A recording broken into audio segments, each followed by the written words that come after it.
Hello students, how are you? I hope all of you are doing great.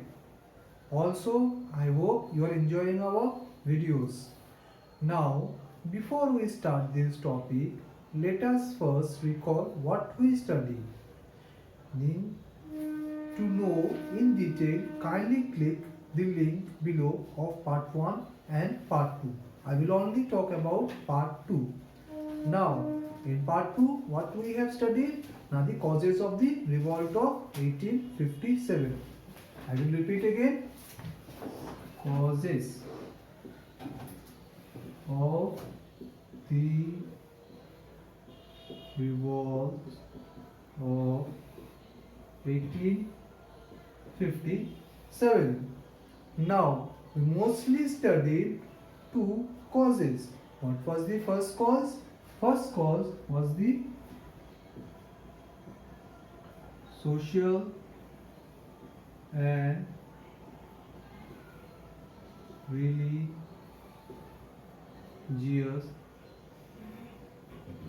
cause. What was the social and religious cause? Now, the social and religious cause was due to was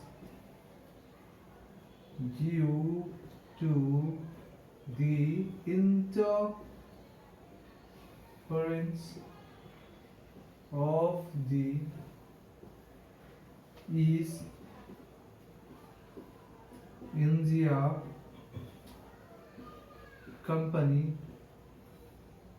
into the socio-religious sector of Indian society. This angered the Orthodox society or the Orthodox people of the society. There is accumulated into a anger in the Indian society or in the Orthodox Indian society. Point number 2. What was the point number 2?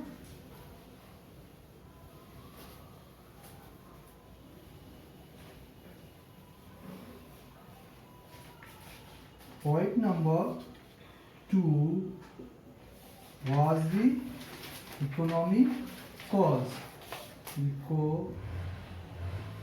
Economic cause. How was this affected, or how this was a cause for the revolt of 1857? We can summarize into 3 parts. First, the over demand of the East India Company from the peasants. Number 2, the free trade agreement in the European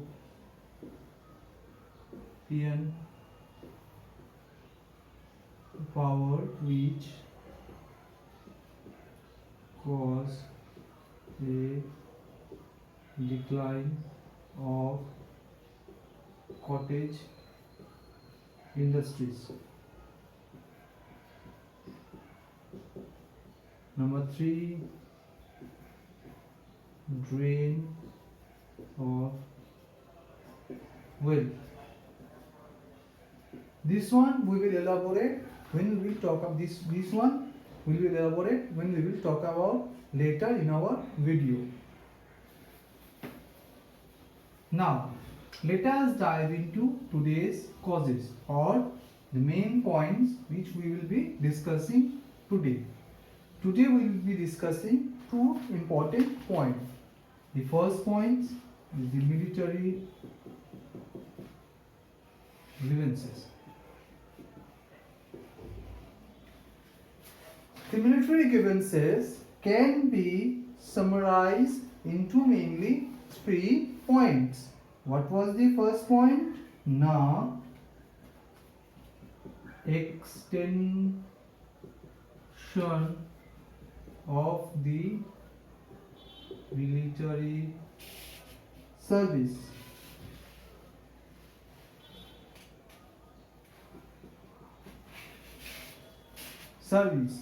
Which force the sepoys to stay in far-flung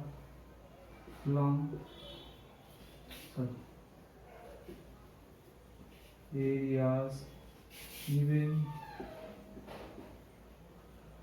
during agricultural season. They were also paid very less in comparison to the European counterpart. This caused anger among them. That means the extinction of the military service which forced them to serve in a far-flung area away from their home during the agricultural season or during the cultivation season. Also, they were paid less than their European counterpart, which culminated into anger among the sepoys. Number 2.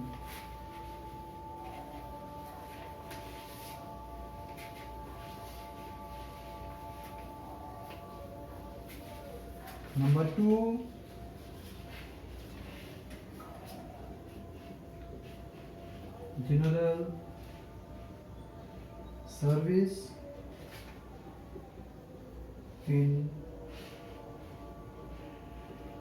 Enlistment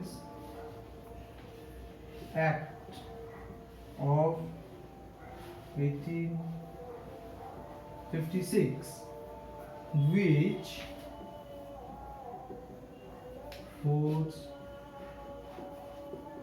the sepoys to serve overseas, which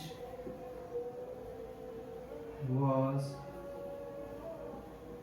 prohibited according to the religion, which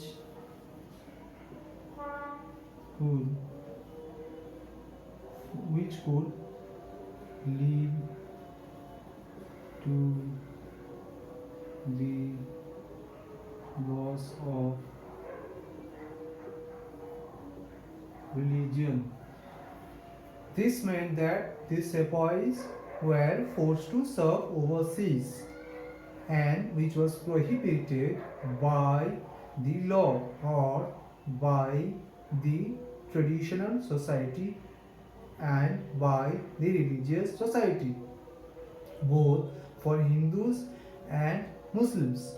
Now, this was forced upon them by the General Service Enlistment Act of 1856. This also angered the sepoys. Point number 3.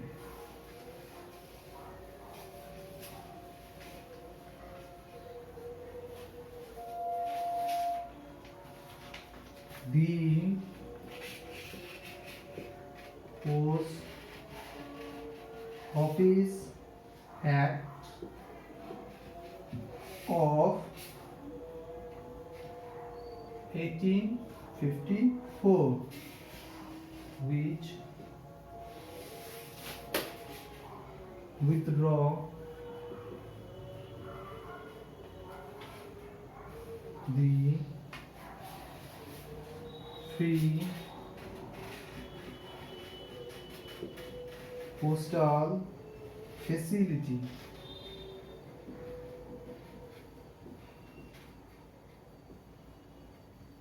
For them. In other words, by the withdrawal of or by the act of Post Office Act of 1854, the company withdraw the free postal service. Now, why is it important, or why was the post important? Mainly for three reasons. Mainly for three reasons. First, it caused enormous to send letter into long distance. Number two, it allowed the sepoys to know and talk with their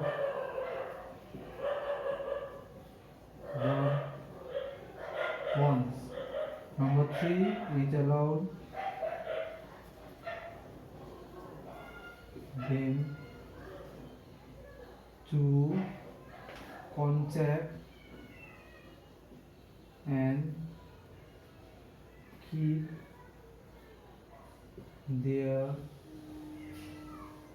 families updated about their whereabouts. Because the Post Office Act, the Free Postal Act was withdrawn, these did not allow the sepoys to fulfill these things. Another reason was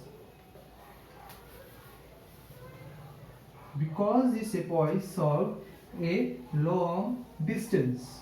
For example, let us say this is a sepoy. Point A is where the sepoy is. You have to send letter to point B.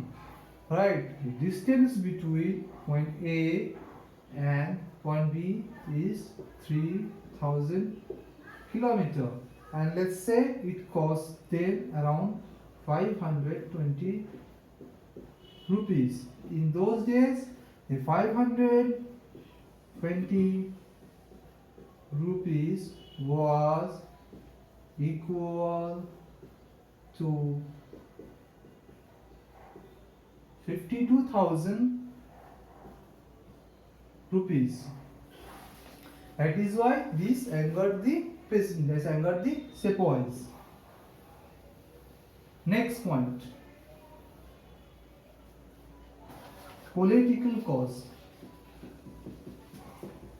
Political cause. Again, the political cause can be defined into mainly 3 points. The first point is the East India Company's Lord East India Company's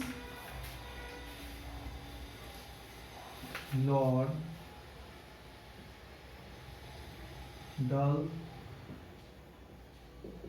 Dalhousie's order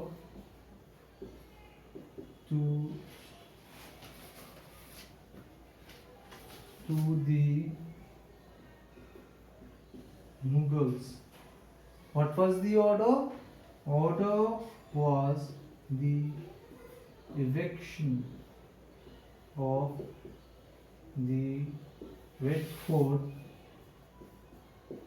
after the death of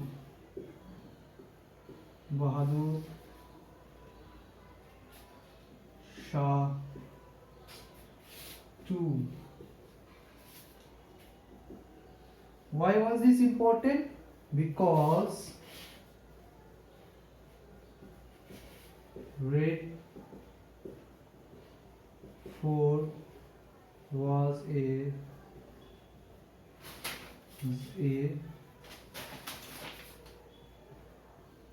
symbol of power in India. In other words, whoever controlled the Red Fort or sat in the Red Fort was the sole ruler of India. Hence, the British wanted this for themselves. Point number 2.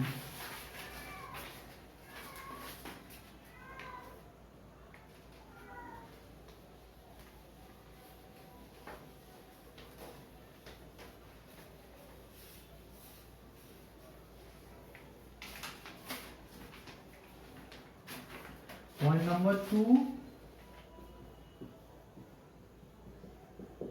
doctrine of lapse. This allowed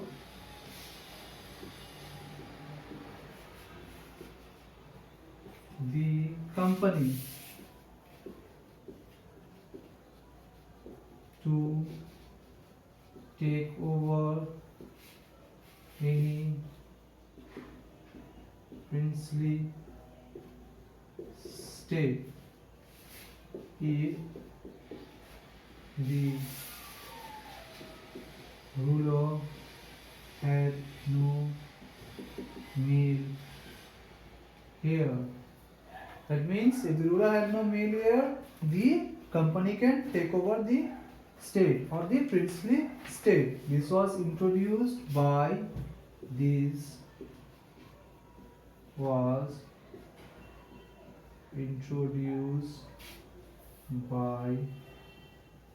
Lord Dalhousie. Now, the last point and point number 3.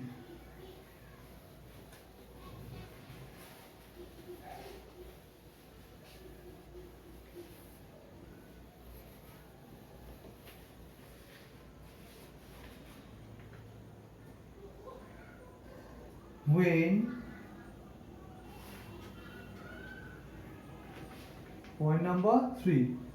Now, the doctrine of lapse was overruled once when Dalhousie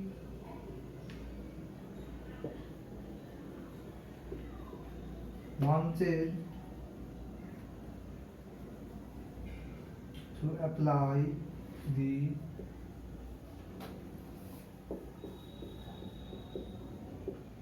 doctrine of lapse to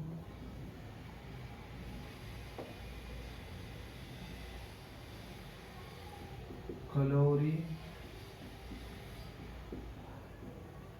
Rajputana. It was overruled by the Court of Directors. This might be seen as some relief, but this did not help in the political cause or in the long run.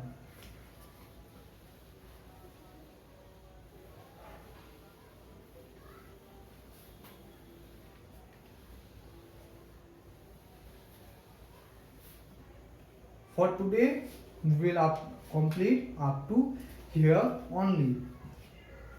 For more, like and subscribe us. But before I leave, I will give you some questions which I want you to solve and write them down in the comment section. Kindly take out your books and copies Also, if you want to know the right answer, kindly mail us. Now the first question.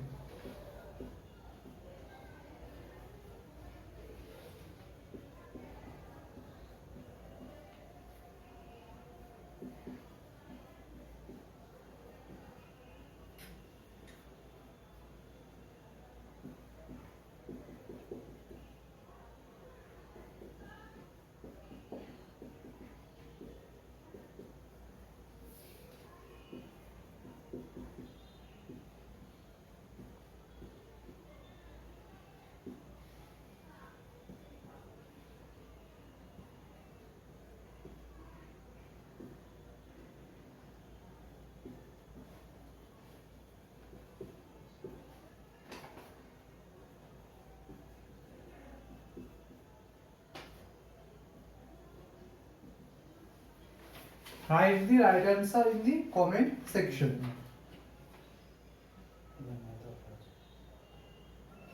Now for the question number 2.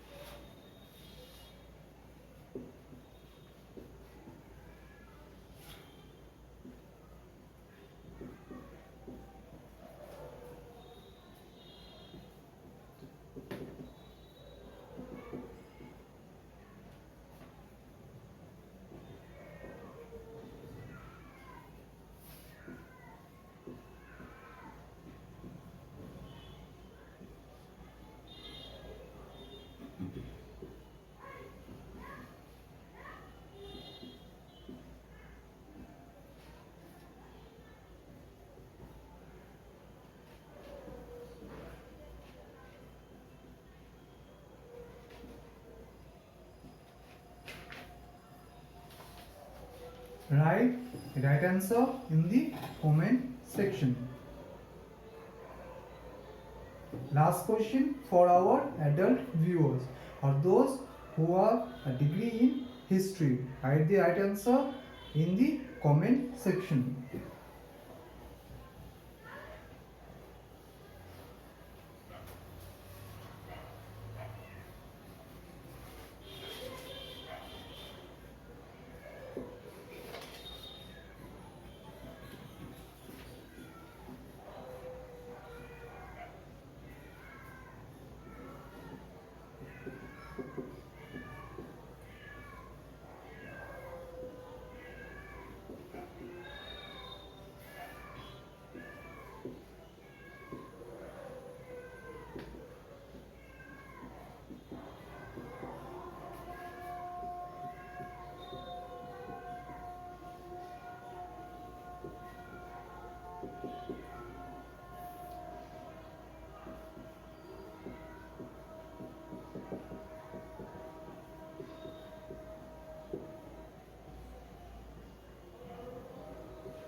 This question is only for those who is only for those who have a degree in history or are history enthusiasts. Write the right answer in the comment section or you can directly mail it to me. The link will be given in the below. Thank you. Thank you very much. We will see you next time.